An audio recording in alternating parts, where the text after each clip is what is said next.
আসসালামু আলাইকুম, welcome back to my channel. আজকে আবার নতুন আরেকটি রেসিপি নিয়ে চলে আসলাম। এটা অবশ্য বাচ্চাদের খুবই পছন্দের খাবার হবে যদি আপনি খুব সুন্দর করে তৈরি করতে পারেন।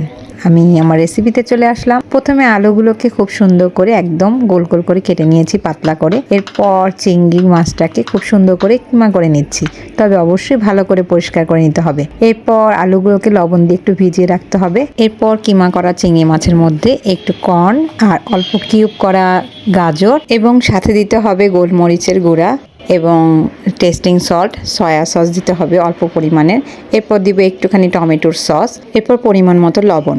এরপর ভালো করে মিক্সড করে নিতে হবে। আমি একটু ভালো করে মিক্সড করে নিই। এরপর ভেজা আলুগুলোকে নিয়ে এর ভিতরে সুন্দর করে পুরের মতো করে চিংড়ির মিশ্রণটা আমি আলুর মধ্যে দিয়ে তারপর একটি টুথপিক দিয়ে এটাকে আটকে দিচ্ছি। আমি যেভাবে করছি সেভাবে করবেন। এভাবে করে একটি একটি করে আমি বানিয়ে ফেলবো। আমি আবার দেখিয়ে দিচ্ছি।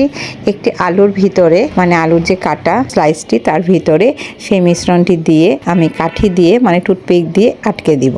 এভাবে আমি এক এক করে সবগুলো বানিয়ে ফেলবো। সবগুলো বানিয়ে ফেলার পর আমি এক এক করে সবগুলো এখন গরম তেলে দিয়ে দিব। তো আমি এক এক করে সবগুলো গরম তেলে দিয়ে দিচ্ছি। এটা বানানোর পরে বাচ্চারা এত খুশি হবে, আমি তো আমার কথা বলতে পারি। আমি গতকালের সন্ধ্যা ইফতারিতে আমি যখন এটা তৈরি করেছি, আমার বাচ্চারা এত পছন্দ করেছে এবং আমার হাজব্যান্ডও খুব পছন্দ করেছে, যার কারণে আমি আজকে আবার নতুন করে বানিয়ে নিলাম। বাচ্চারা এগুলো খেতে খুবই ভালোবাসে। বাচ্চা বড় সবাই খুব পছন্দ করবে। আপনি ইফতারিতে কাউকে ইনভাইট করলে তাদের জন্য এটা রাখতে পারেন। এই আইটেমটি পেয়ে সবাই খুশি হয়ে যাবে। যাই হোক, তারপর আমি সবগুলো উল্টে পাল্টে দিলাম এবং ভালো করে এক এক করে ভেজে নিলাম। যখন মোটামুটি দুপাশ থেকে ভাজা হয়ে গেছে তখন আমি আস্তে আস্তে সবগুলোকে তুলে নিব।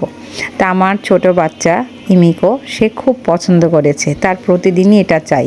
যাই হোক, যখন বাচ্চারা এগুলো খুব পছন্দ করে তখন বানাতেও খুব ভালো লাগে। আপনারাও ট্রাই করে দেখবেন, আমার কাছে তো অনেক ভালো লেগেছে। এরপর আমি শেষে একটু চিলি ফ্লেক্স দিয়ে দিলাম এর উপর দিয়ে। রেসিপিটি কেমন লাগলো অবশ্যই কমেন্ট বক্সে জানাবেন। আজকে এই পর্যন্তই। খোদা হাফেজ, আসসালামু আলাইকুম।